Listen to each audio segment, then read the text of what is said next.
नमस्कार दोस्तों, अगर आपसे कोई विदेशों में पूछे आखिरकार आप किस देश के हो तो आप बहुत ही गर्व से सीना चौड़ा करके फख्र से बोलेंगे हम उस भारत से हैं जिन्होंने सबसे पहले जीरो के बारे में बताया था। हम उस भारत से हैं जिन्होंने सबसे पहले पृथ्वी सन के बीच में क्या दूरी है, पृथ्वी चंद्रमा के बीच में क्या दूरी है, सब कुछ बताया था। दिन महीने तारीख सब कुछ बता दिया था। आज से हजारों साल पहले हमने लोगों को जीना सिखाया। जब लोग आदि मानव था उस समय हम लोग कितना एडवांस थे। हम लोगों को घर में रहना सिखाया, हमने लोगों को हथियार देना सिखाया, हमने लोगों को संस्कार सिखाया। हम उसी भारत से हैं। वर्तमान में भारत दुनिया का सबसे बड़ा लोकतंत्र है, सबसे बड़ा डेमोक्रेसी है। यहाँ पे बोलने का सबका आज़ादी है, सब लोग बोल सकता है, किसी के खिलाफ नारेबाजी कर सकता है, यहाँ तक कि सरकार को भी घेर सकता है। लेकिन बड़ी बात तो यह है दोस्तों, वर्तमान में एक थिंक टैंक है, एक फ्रीडम हाउस है, जिन्होंने भारत पे बहुत बड़ा इल्जाम लगा के पूरे दुनिया को चौंका दिया। उन्होंने भारत को खासतौर पे अब स्वतंत्र नहीं मारा, बोला कि यहाँ पे तो डेमोक्रेसी ही नहीं, यहाँ पे तो जज बिका हुआ है, यहाँ पे तो मीडिया बिका हुआ है, यहाँ पे आम लोग बिका हुआ है, सब कुछ आज खत्म हो गया है। यहाँ पे आरएसएस का इन्फ्लुएंस बढ़ गया है, यहाँ पे हिंदुओं ने लोगों को जीना हराम कर दिया। दोस्तों तरह तरह की बहुत सारे बात का, बड़ी बात तो यह है कि वो थिंक टैंक का है और नहीं, वो अमेरिका का है।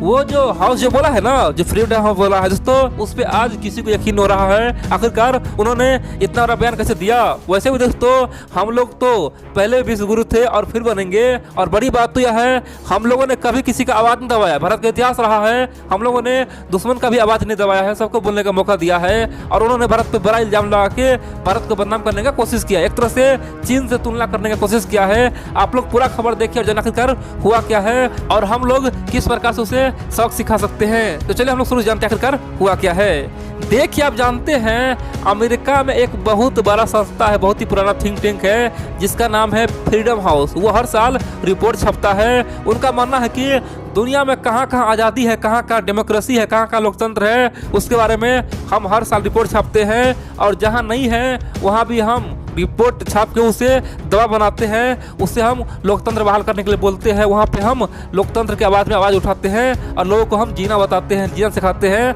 हमें कोई रोक नहीं सकता है। दोस्तों ये अमेरिका का बहुत ही पुराना संस्था है, खासतौर पे वर्ल्ड वार 2 से पहले बना था, जिसका नाम है फ्रीडम हाउस। लेकिन बड़ी बात तो यह है, अमेरिका सरकार ने उसे हर बार अपने खिलाफ यानी कि अपने लिए यूज किया है, हर बार दूसरों के खिलाफ यूज किया है। बड़ी बात तो यह है कि चीन के खिलाफ यूज किया है, रशिया के खिलाफ यूज किया है। बड़ी बात तो यह है कि जो अमेरिका से पंगा लेता है, अमेरिका सरकार ने उसके खिलाफ उस संस्था को यूज किया है और हर बार वो संस्था उसका रेटिंग गिराता है, यानी कि उस देश को खासतौर पे नरक से तुलना कर देता है, बोलता है कि ये तो नरक है, पृथ्वी में नरक है। और दोस्तों इस कड़ी में पहली बार उस संस्था ने भारत को बदनाम करने की कोशिश किया है, भारत पे बहुत बड़ा इल्जाम लगाया है। और बड़ी बात तो यह है, भारत के आम लोग भी चौंक गया है, सब बोल रहा है कि ये क्या हो गया भाई, ये क्या हो गया। 2020 में वही संस्था बोलता था कि भारत एक आज़ाद देश है, भारत में सब कुछ फ्री है, लोगों का जीना बहुत ही मस्त है, लोग जो चाहे बोल सकता है। केवल एक साल में क्या हो गया भारत में जो आज भारत को नरक बता रहा है। आखिरकार इस संस्था का दिमाग क्या सटिया गया है क्या? दोस्तों यहाँ पे सबको लग रहा है कि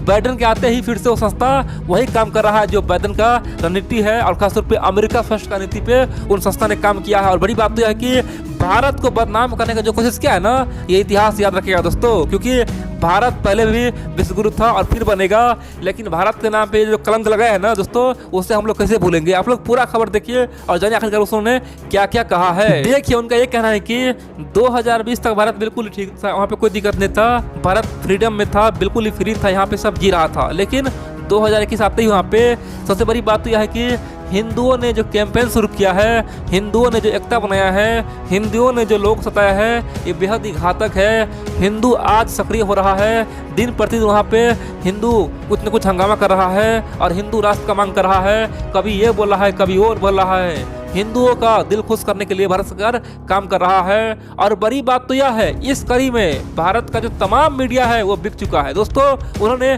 गंभीर आरोप लगाया है, बड़ा इल्जाम लगाया है, क्योंकि वैसे भी भारत के बारे में दुनिया में स्वतंत्र कहा जाता है, मीडिया हो या फिर सरकार हो सब स्वतंत्र है। लेकिन यहाँ पे दोस्तों मीडिया पे आरोप लगाया, बोला कि ये मीडिया तो बिका हुआ है, सरकार जो जो बोलता है वही करता है, यानी कि बोलता है तो पूरा सरकार का समर्थन करता है और खिलाफ होता है तो पूरी तरह से सरकार के खिलाफ होता है, बीच में सुनता नहीं है। उनका कहना है कि या तो वो सरकार के पक्ष में ही बोलता है या फिर विरोध में ही बोलता है, बीच का रास्ता कभी नहीं निकलता है और इसी कारण से मीडिया पूरी तरह से बिका हुआ है। दूसरा आरोप उन्होंने यहाँ तक लगाया कि हिंदुस्तान में जो जज है, जो वकील है, सब लोग आज दबाव में है, सब आज डर से काम कर रहा है, वो भी फ्री नहीं है। लोगों का जो निर्णय दे रहा है ना, वो भी मजबूरी में दे रहा है। यानी कि दोस्तों उसका भी रेटिंग कर रहे हैं, कह सकते कि वकील, जज, हाई कोर्ट, सुप्रीम कोर्ट, इतना ही नहीं, भारत का जो मीडिया है सबको बोल रहा है कि ये तो बिका हुआ है। लेकिन दोस्तों वो अपने आप को बोलता है कि हम तो दूध का धुले हुए हैं। यानी कि अमेरिका का जो संस्था है ना, खासतौर पे फ्रीडम हाउस का कहना है कि हम तो दूध से धुले हुए हैं, अमेरिका तो दूध से धुला हुआ, वहाँ पर तो कुछ होता ही नहीं है। दोस्तों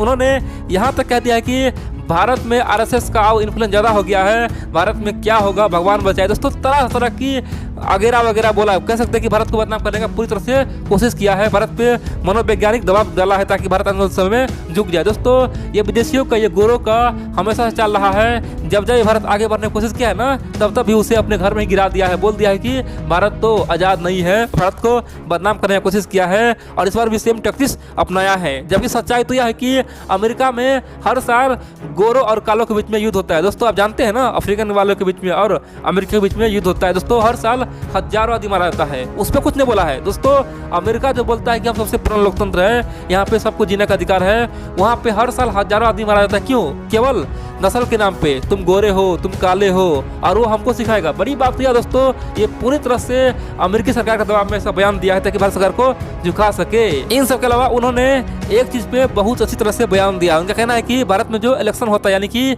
ईवीएम के थ्रू, वो बहुत ही सुरक्षित है। भारत में 100% लोगों के द्वारा सरकार चुना जाता है और दोस्तों उसमें 4 में से 4 नंबर दिया। कह सकते हैं कि 4 में से 4 नंबर दोस्तों अपने आप में बहुत बड़ी बात है। यानी कि दुनिया का सबसे बढ़िया देश कौन है? भारत है, जहाँ पे इलेक्शन कैसे होता है वहाँ की जनता चुनता है। दोस्तों उन्होंने यह सच्चाई बता दिया है, जबकि हमारे देश में दोस्तों बहुत सारे लोग बोलते हैं कि ईवीएम हक हो गया, ईवीएम वो हो गया। दोस्तों सच्चाई उन्होंने बताया है। दूसरी बात तो यह है कि उन्होंने भारत को 100 में से केवल 67 नंबर दिया है, 67 नंबर दिया है। दोस्तों ये अपने आप में बहुत बड़ी बात है। उन्होंने कहा कि भारत अब पार्टियली खासतौर पे फ्रीडम है, यहाँ पे पूरी तरह फ्रीडम नहीं है, यानी कि वहाँ पे हल्का फुल्का फ्रीडम है। दोस्तों भारत को इस श्रेणी में रखा गया है। आप पूछेंगे चीन को कितना नंबर मिला है? देखिए दोस्तों चीन को 100 में से 9 नंबर मिला है। कह सकते हैं कि चीन को दुनिया का सबसे खत्म देश घोषित कर दिया है, चीन को दुनिया का सबसे खराब देश बना दिया, बोला कि ये 100 में से 9 नंबर के लायक है। आप बोलेंगे रसिया को? दोस्तों रसिया को 100 में से 20 नंबर दिया है। बड़ी बात तो यह है कि भारत को यहाँ पे कितना दिया है? 67 दिया है। और आप पूछेंगे तो पाकिस्तान का क्या हाल है? दोस्तों पाकिस्तान को तो बोलता है ऑलरेडी खत्म देश है, उसका तो कोई तुलना ही नहीं है। भारत को दोस्तों 100 में से 67 नंबर किस आधार पर दिया? क्योंकि पहले भारत को हमेशा 100 में से 90 नंबर, 80 नंबर हमेशा मिलता था। दोस्तों 95 नंबर, 96 नंबर, 94 नंबर पहले मिलता था, लेकिन पहली बार इतना कम किया गया है।